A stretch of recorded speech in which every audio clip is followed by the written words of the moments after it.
Dolores and I decided to have a second date on January 6th, 1960, 1967. January 6th. The reason we wanted to do that, it was right after the New Year, and we thought that we'd have a good time. And so we decided to do that, and I drove to pick her up. She was living in, or she was at that time staying with her mother in Flushing, Queens. And so I drove from Mineola to Flushing, Queens, and it was snowing like it was going out of style. But I parked in front of the house, found it pretty easily, and knocked on the door, and I'm greeted with Dolores and her mother, and Dolores saying, "Oh, Sam, we can't go out. My father had a heart attack." Oh, I said. And with that, the EME people are carrying her father up the stairs. However, they have a twisty stair, and he almost falls out of the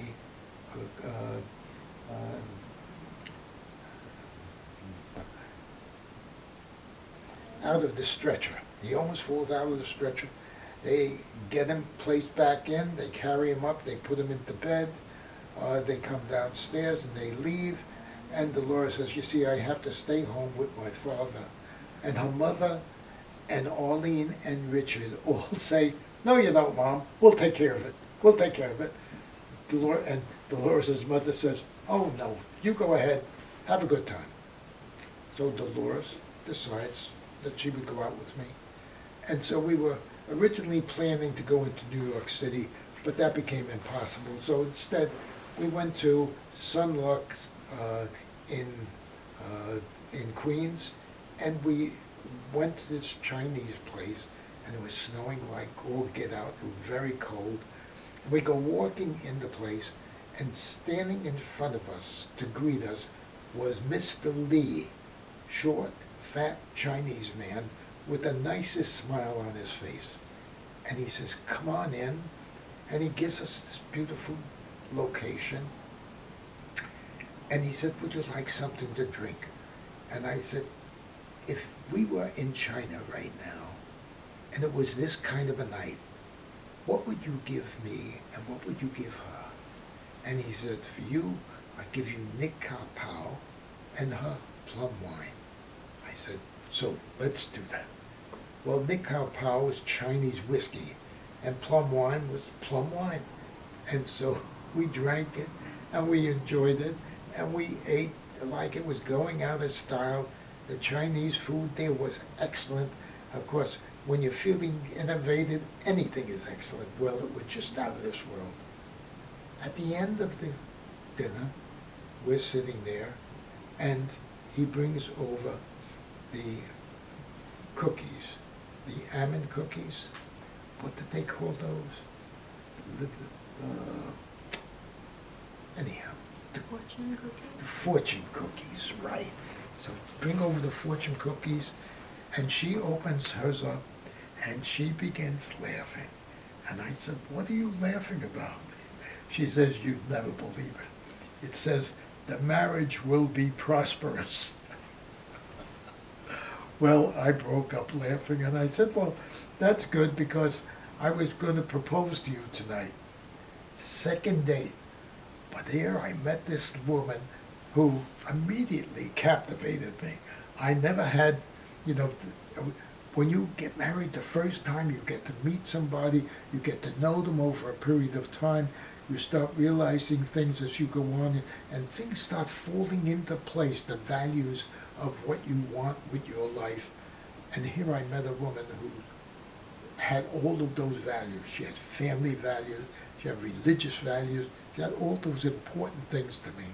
So she laughed, I laughed. We got out in the car, and it was snowing like it would all get out. That night, there was 12 inches of snow. And I turned around the car, and I said, "We're going to get married." And she said, "Oh, can I have a say in that?" I said, "Of course." you can say yes. So I took her home that night, and she went to see, she went to her mother's house, and I went home. The next morning I called to inquire of her father. I thought that was a good way to continue the commentary, but at the same time to show some concern.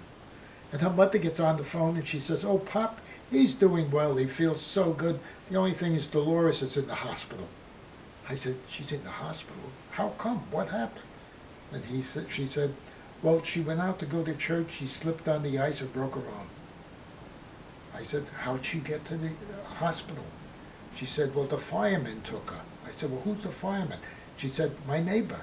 He was going to work, so he saw her. He took her to the hospital." I said, "Who's with her?" She said, "Nobody." She said, "Nobody could go with her because nobody could get down there." I said, "That's okay. I'll go." So I get in my car and I start driving. That morning it's ice cold, so there's black ice on the road.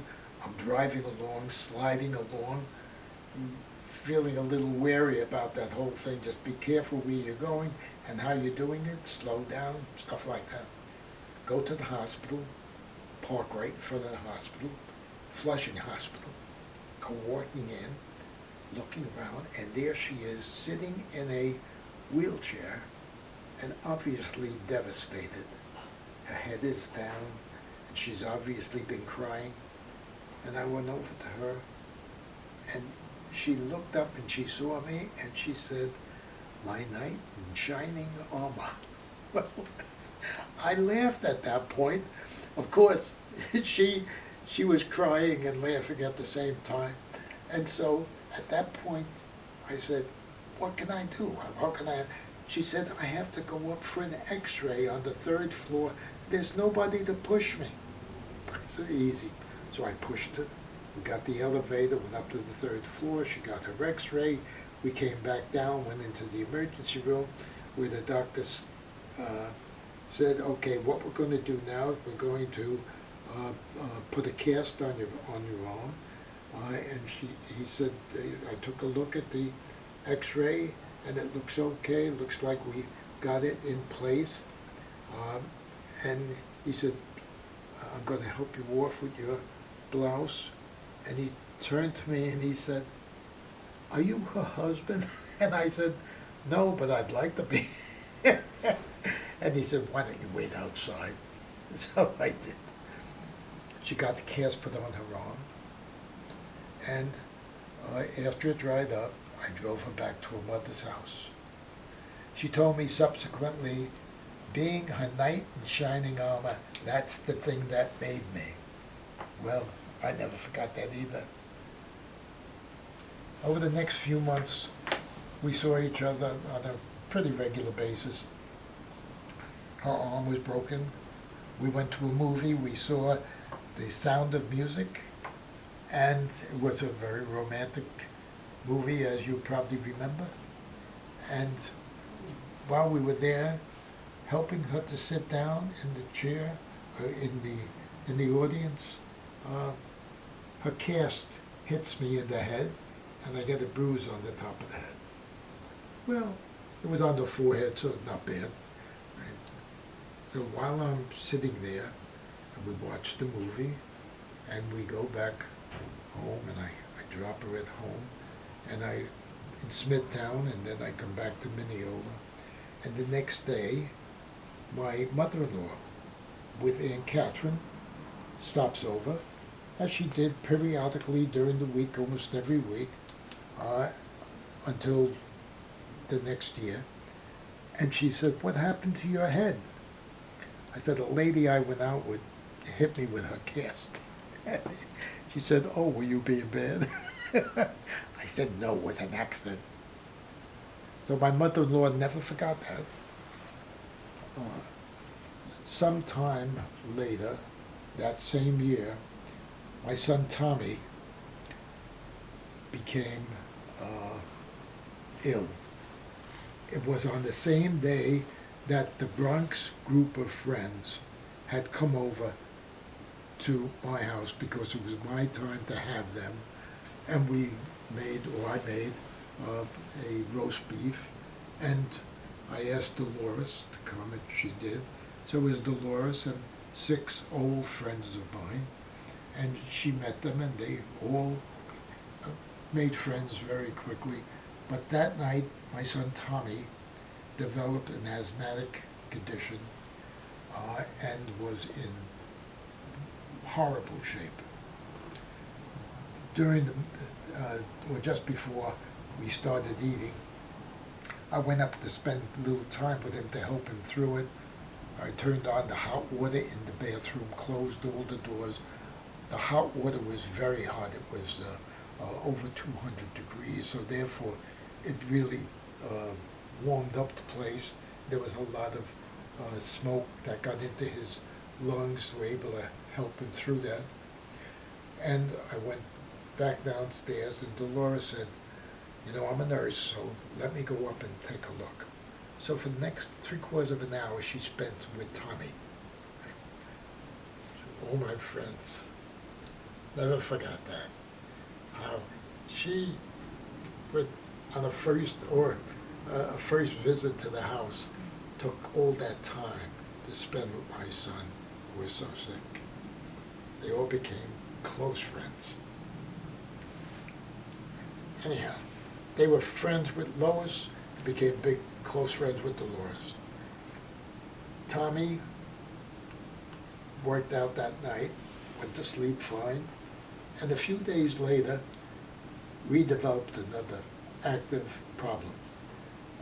So I took him to Dr. Scanlon, who was the pediatrician. She said, let's take him right to the hospital, which we did, Glen Cove Hospital. So I took him to Glen Cove Hospital, got him settled there, had to go back to work. Dolores was in Smithtown. She called to ask how he was. I told her that he was in the hospital. And so what she does, she picks up her daughter, Donna, from nursery school, after school is over, drives into the hospital, Glen Cove Hospital, spend a little time with Tommy so he's not alone. Okay?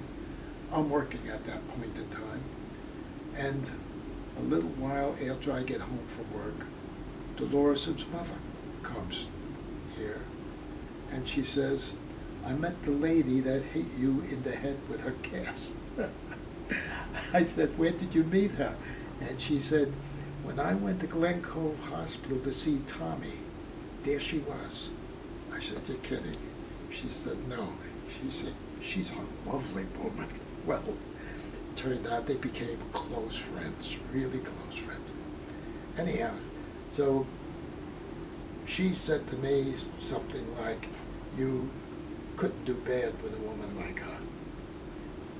Anyhow, this was at a period of time, about February or March of 1968. And so Dolores and I kept going out together. We finally got to a point where, after asking her, you know, or telling her for 4 or 5 months that I was going to marry her, she finally acceded that yes, that would be okay. Marriage. We got to set that up. We set up everything. Lois's cousin is going to perform the wedding. We're going to get married at Corpus Christi Church. We got the whole thing set up. We're going to have a rehearsal on Tuesday before the Friday, which is the wedding. All the invitations are sent out to all of our relatives. And we go to Corpus Christi Church for the rehearsal, and Corpus Christi Church is closed. They're going to tear it down and rebuild it. On Tuesday, they close it. That's the day of our rehearsal. So Father Hagen says, not to worry. We'll go over to the auditorium of the school where we have all the statues. We have moved them all there. We've got a beautiful layout set up. It's all perfect. Wonderful. Another disaster is averted. We are now going to get married in the auditorium, which is okay because my kids go to school there. So we go to the auditorium. Well, the auditorium was like a mini warehouse. Every statue that had ever existed any place was in there. On the stage, on the floor, all over the place. Oh, but we had an altar. So we go walking up to the altar, which is up on the stage, right? And Father Hagen says, we're going to get married here. I said, oh, right.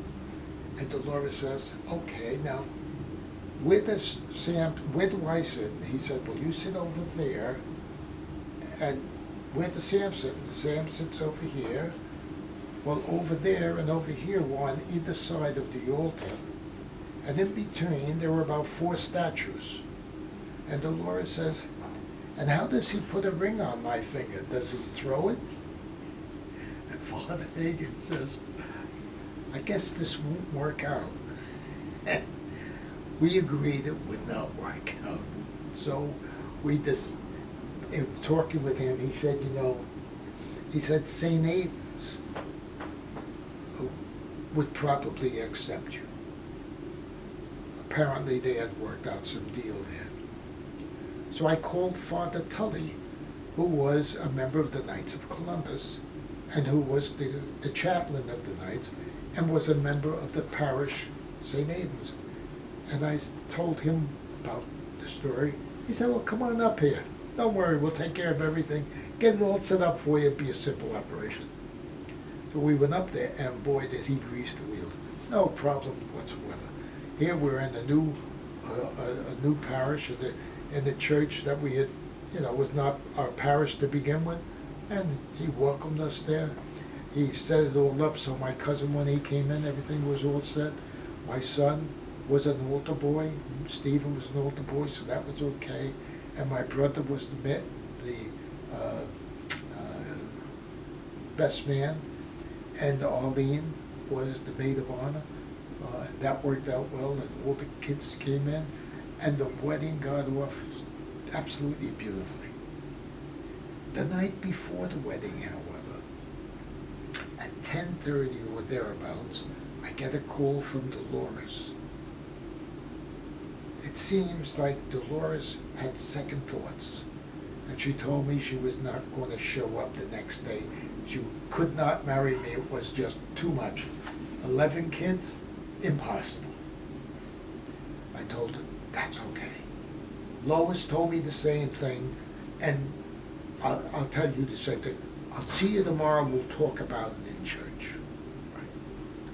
Well, Lois showed up, and Dolores showed up the next day. Dolores was a beautiful bride, walking on it, even though she was a second marriage for her, she was dressed beautifully, and it was not over the top, it was just so beautiful. And we got married, and while we got married, and Father Joe was doing the ceremony, he used St. Paul's words, that, and the bride shall be fruitful as an olive tree. And he said, I think that's already been done. He said, and St. Paul is known as the wife hater, but he really wasn't the wife hater. However, you don't have to worry about that. And he performed the ceremony. It was wonderful. Both sides of the family came. The Santos, the Nados, the Brigmans, the Jackmans, they all were there. It was a wonderful kind of welcoming for both of us into a new marriage. While that happened, Susan was in tears because she had lost her mother, and she saw a new world coming on. And she went to the back of the church, and who was there but Grandma Jackman, Lois's mother. The two of them bonded. They cried together. They cried together in the back of the church. Became bosom friends. Never forgotten.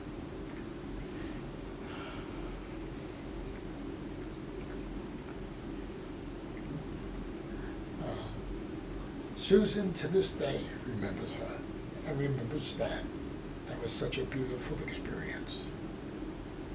We got married. we went on a honeymoon. But first we had a party in this house, in the basement. It was where the reception was. I had just completed refurbishing the basement. Stephen had helped me. We had done a lot of things, had a new ceiling, new floors, new walls, everything.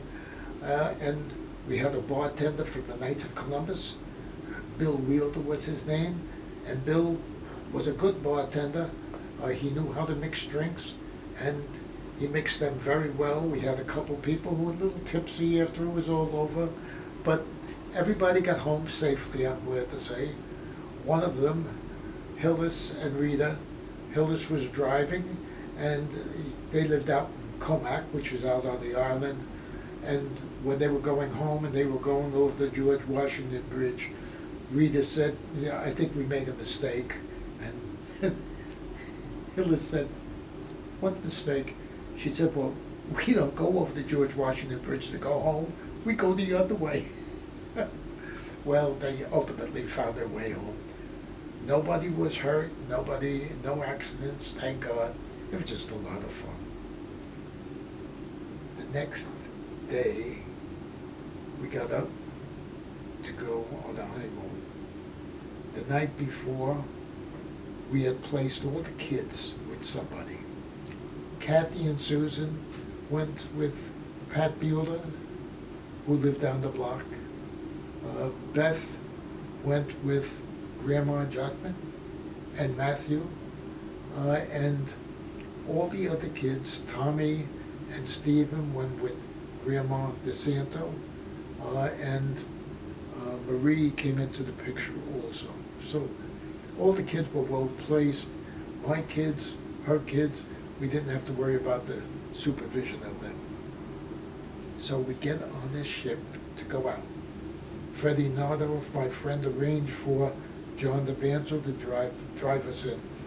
Freddie Nardoff was going to do that, a longtime friend, but Freddie became ill and was in the hospital. So he asked John, who was the local councilman, if he would take us, and I knew John and John knew me, so he took us to the ship. The ship was in New York City, and we got on the ship with the Italian line, and we went off to the Bahamas. Went to Nassau in the Bahamas, and it was a wonderful trip. On our way down, on one of the mornings at 11 o'clock, they had tea. They had tea and crumpets. It was an Italian line, but they still had tea and crumpets. So what we did is, or what she did, she asked me if I would get some for her, and I did. I went down, I got the tea, and I got the little sandwiches, which they called crumpets. And I arrived back on the scene, and there I see the cruise director hitting on her. And she's enjoying every moment of it. And he is going on. And so I sit in the background and I wait for my cue, right? And they're having a great time together. You can see that. And I can see he has visions of glory in his eyes, right? And there came a time when she motioned to me. And so I come and presented, "Sweetheart, I got the crumpets for you," whatever. And he withdraws very gingerly. And I said to her, "You didn't do bad then, did you?" She said, "Oh yeah, he was cute. I liked him." Well, we stayed on the ship. We went to the Bahamas. Got off in the Bahamas and went to the Sheraton, the Hilton Sheraton British Hotel. I think it was called the British Sheraton Hotel in the Bahamas. It was just taken over by local people. The British had withdrawn as an expeditionary force from the Bahamas and had left it to the locals. So there we were in this beautiful place. We had a nice hotel area. Our room was overlooking the outside area across the way, which was a Catholic church. So it made it all very good. That night, we slept in the room to wake up at 8 o'clock in the morning to noises of construction. They were just deciding to reconstruct that road, and here we were on our honeymoon, and listening to that was not too swift. So I called the proprietor and I said, you know, this is a real problem. I said, we're on our honeymoon, and right outside the door is all this construction. He said, don't worry. He said, we got the presidential suite available today, so you can have that for the rest of your stay, no charge. So we went to the presidential suite. It was beautiful. Bigger than this room, this living room. It was really beautiful.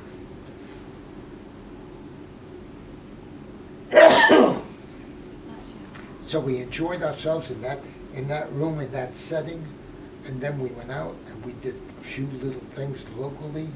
Or we went to that church, which really was very, very beautiful. And then we rented a car. Wow. A Datsun. Boy, a Datsun, that was a very well-known car at the time. And it was red. Oh, a beautiful red dot. How can you go wrong, right? How can you go? So we jump in the red Datsun, we rent it, and we drive it. We pull it out. Oh, it is. We go backwards out to Main Road, get on the main road, and proceed down. And there's a red light at the end of the road. Not too many cars there, so, you know, but I put on the brake. It doesn't stop. I put on the brake again. It doesn't stop. The car keeps rolling. Thank God I took my foot off the gas, because it was rolling slower and slower. And so I take the handbrake and slowly apply the handbrake. The car stops. Isn't that wonderful? A car that drives, that stops. That's very good. So I started the car up again and slowly turned it around and drove back to the rental place.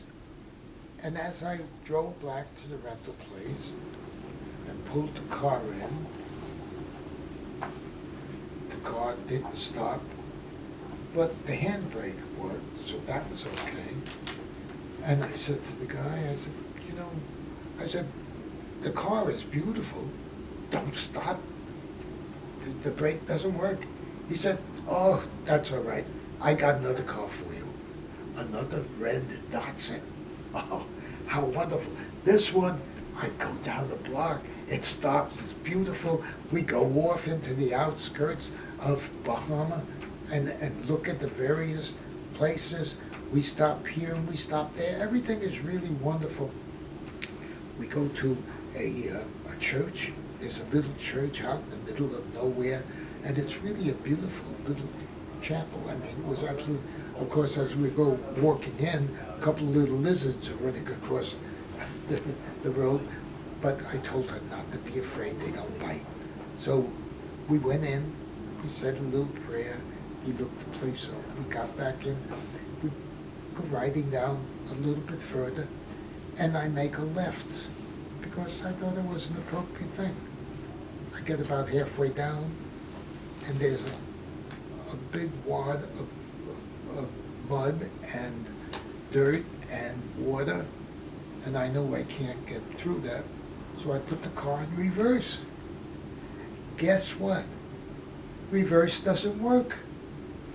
So here, this beautiful car that stops when you go will not go in reverse. At which point I say to Dolores, you get behind the wheel.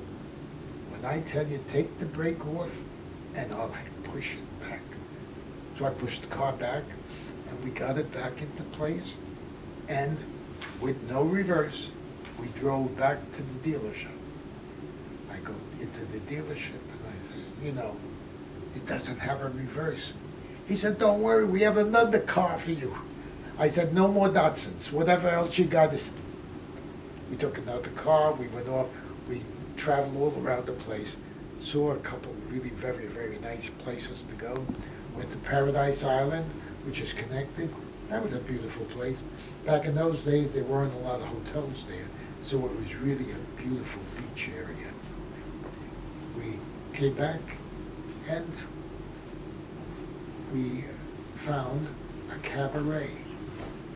A cabaret which had the most wonderful music, and the food was very good, but the music was out of this world. It was popular music. The piano player looked like and played like one of the big band groups, and the singer was a Nat King Cole type singer. He sang Rambling Rose every night that we went. We went 5 nights there. And the piano player was like Count Basie. He looked like him. He played in that same style. So between Count Basie and Nat King Cole, we had the most beautiful music for every night that we went for dinner. Never forgot that. Rambling Rose is still one of my favorite songs. And of course, Count Basie has always been one of my favorite piano players. We came to the end of the week. The cruise ship came back. We got on the cruise ship and returned back to New York. And the last thing I remember on the cruise ship was that it was not the last night, but next to the last night that we were there, or morning. It was a Friday morning, and I looked at the menu for breakfast, and I said, I'm going to do something I'll never do in my life again. I'm going to order one of every bit of every item on the menu. There were 32 items on the menu. I had one of everything. Now, I didn't have a gigantic amount for each one, but 32 items is still a lot of items. But there's sausages, had herring, had salmon, had eggs, all that sort of business. Had pancakes, French toast, muffins. By the time I got off the ship, I had gained 16 pounds. It was the biggest gain in my whole life. Well, it's taken about 50 years to lose that 16 pounds. It's been worth it. We arrived home, and Freddie Nodoff had arranged for John DeVanzo to pick us up again because he was still in the hospital. And John came over very pleasantly as we came off the ship. There he was waiting right there for us. Drove us home. We got home, and then we took our car and went out and gathered up all our kids. While we were on our honeymoon, there were many things we talked about. And I think that they are so important that we have to just talk about them. It is retrospectively the setting for which we began our whole life together. So for the next 48 years, we lived trying to follow that kind of guideline. To begin with, every morning we had coffee together. And so we had coffee together while on our honeymoon every morning. And we had coffee in our room, which was important, because that set the tone for when we got home, where we made our coffee in our room for every morning. We locked our door, and it was just us. When we woke up, we drank at least 2 cups of coffee each and talked about the day and about the activities and about anything that needed to be discussed. Well, while we were on the beach in the Bahamas, after having started off the day with our coffee and talking about other things, we began to talk about our kids, what we do with our kids and what we do with our families. And so the first thing and the easiest thing for us to do was to talk about how we would inculcate all the families, not leave anybody out. So Lois's family was included, all of them, like they always had been when Lois was there. And George's family was included, like they always had been before George passed away. That was very important to us because we saw that all our kids needed that. And as far as we were concerned, it would be another fulfillment of something. During that time, we talked about our kids and about the fact that they were our kids. We were not his and hers and yet whatever, as the movie had. The movie talked about yours, mine, and ours. No, they were our kids. And even though they were not born from my cycle or from her cycle, they were still our kids. And so that's the way we were going to approach them. And when we got home, we told them all that they would all call me Pop, and they would call her Mom. It would not be anything else, and that's the way it was going to be. And they would all be our kids. There were no step kids in this family, no step children, and no step parents. We were all kids, whatever. That was one of the things we talked about on the beach. We also talked about how we would set up the rooms, how we would have the kids living in the various rooms. I had, prior to our marriage, constructed 4 bedrooms in the attic. And I had 5 bedrooms on the second floor. So we set it up how the 11 kids would be together. And that worked out pretty well. Although there were some complaints about this one or that one, it was really not gigantic in scope, and we were able to adjust that later on. But the important thing was that we recognized together that both of us wanted to have 11 children. They were our children. I looked at it from the standpoint of a father. I had to take care of the kids. When necessary, I would discipline them, but I'd try and keep the discipline down so that they'd understand at that same time it wouldn't be very horrible. So that worked out very well. When we told the kids this, they all accepted it. In this room, in the living room, we brought all the kids together, so we had the 11 kids when we got back from our honeymoon, and we told them all this. We said it in different pieces, and so it worked out very well from that standpoint.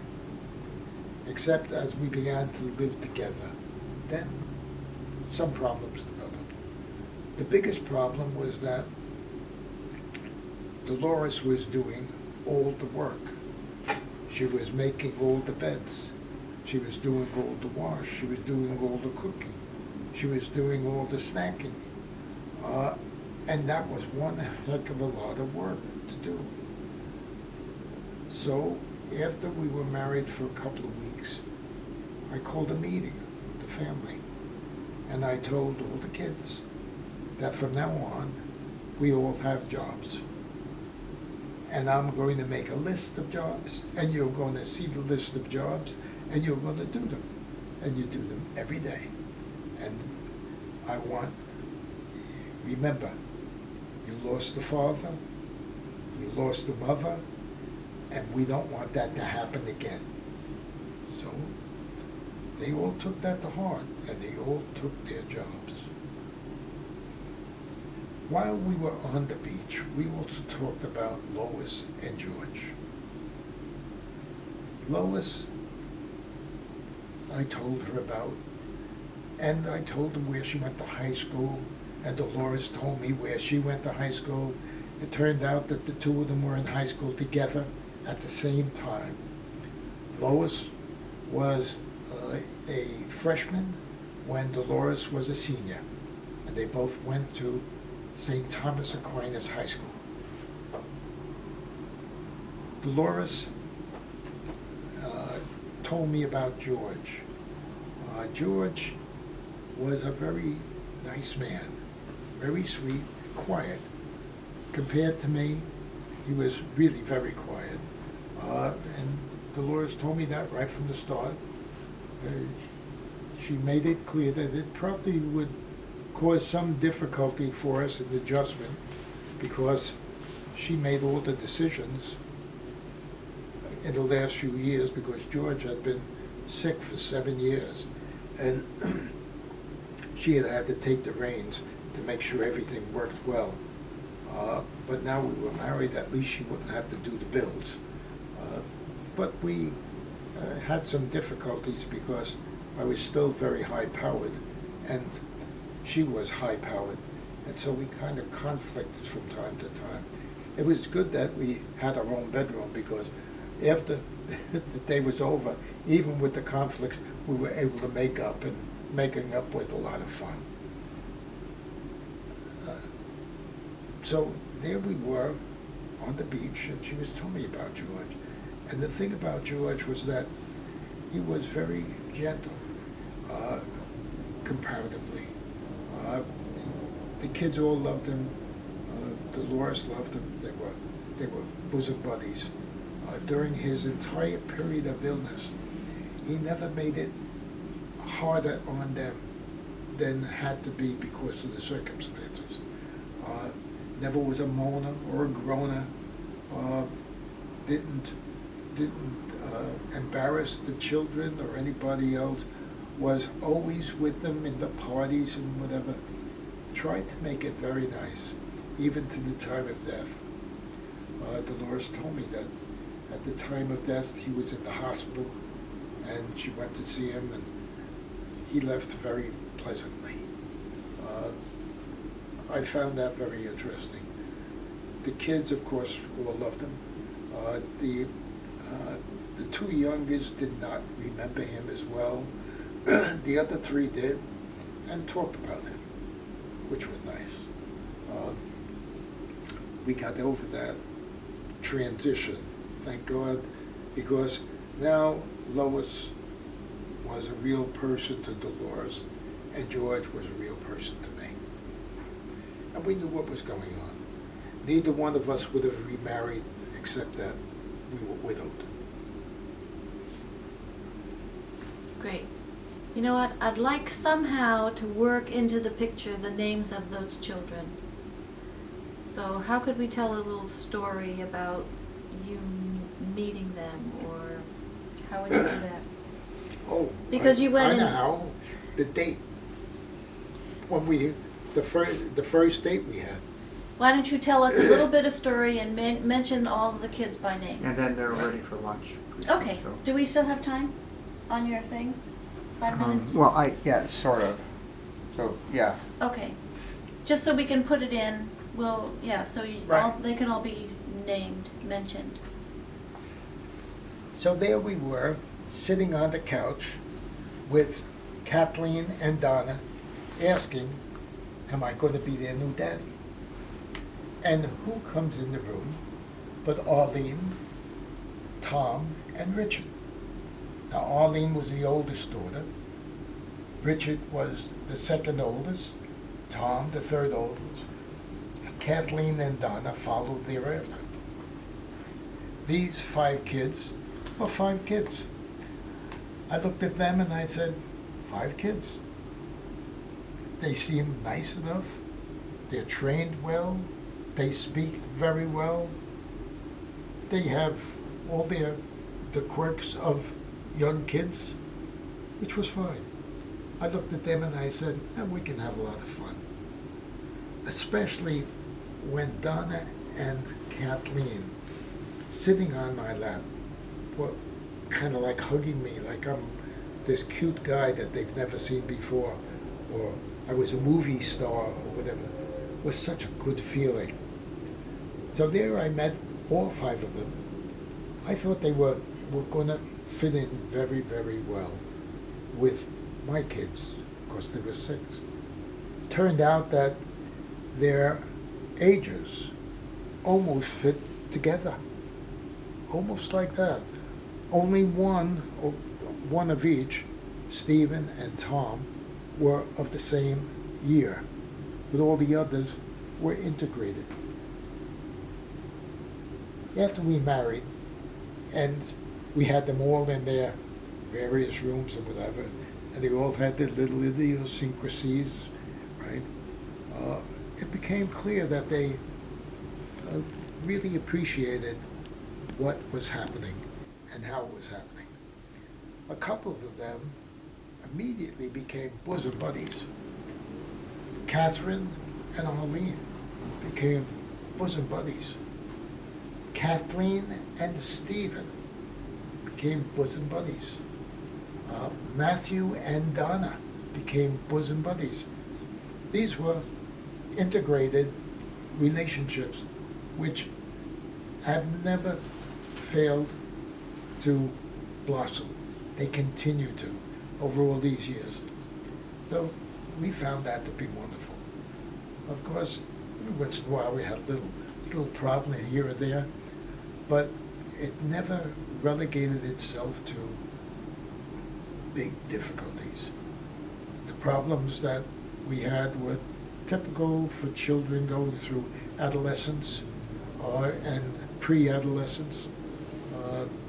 Occasionally, the situation of he looked at me or he touched my plate would occur, and when that occurred, we dealt with it as parents do. One of the things we did tell the kids was, at one point in time, that they were making it miserable for us, so we were going to have our dinner in the dining room when they had their dinner in the kitchen.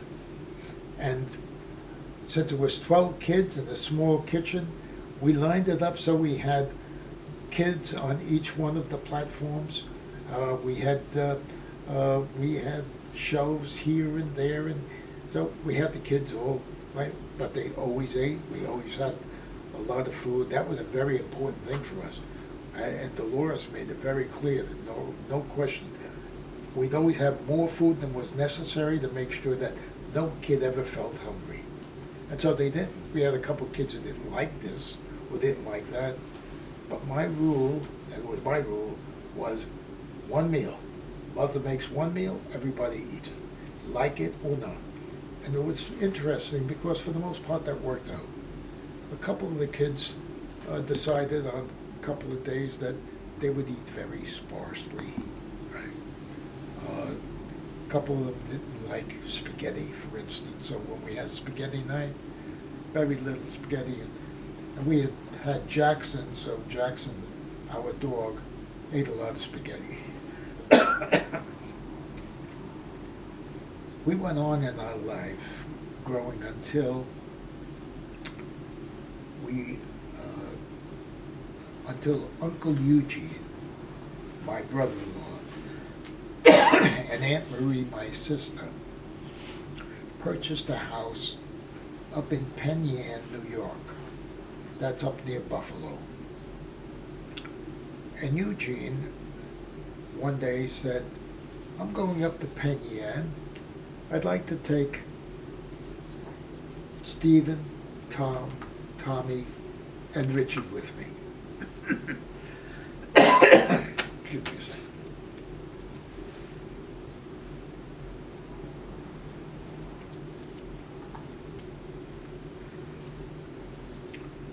And I said, okay.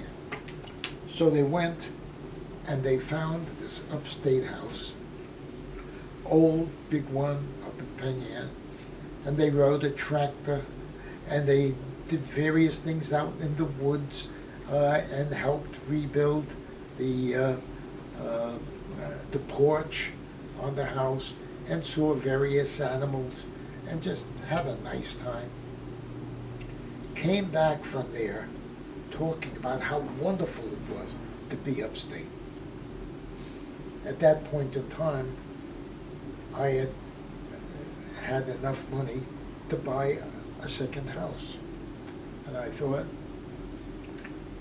maybe we'll buy it in Long Beach Island, where we had been going on a regular basis, renting a house every year. But the kids seemed to enjoy the upstate so much, we decided, we'll go upstate instead. So we bought a house up in Courtright, New York. That's halfway up from here to Canada. At least that's what it looked like for us. It was a 5.5-hour trip from home. And we went up there, and we had the darndest good time. We bought a place up in Courtright. We went up there for vacations and for Thanksgivings. It was just wonderful. Our Thanksgivings there were probably the best that we could ever remember. One year while we were there, second year or first year that we were there, the boys went across the road to Cole's shop, Cole's motor shop. He did automotive work as well as automotive work, but he also kept dogs that might have been abandoned on the road going past. And one dog was named, well, he didn't have a name at that time, but this dog had a broken hip because he had been thrown out of a car by somebody and had found his way over to Cole's. And so Richard, Tom, Stephen, when they were over there, Matthew, they saw this dog, and he followed them across the road to our house. They decided to name him Jackson. And so Jackson became a part of our family.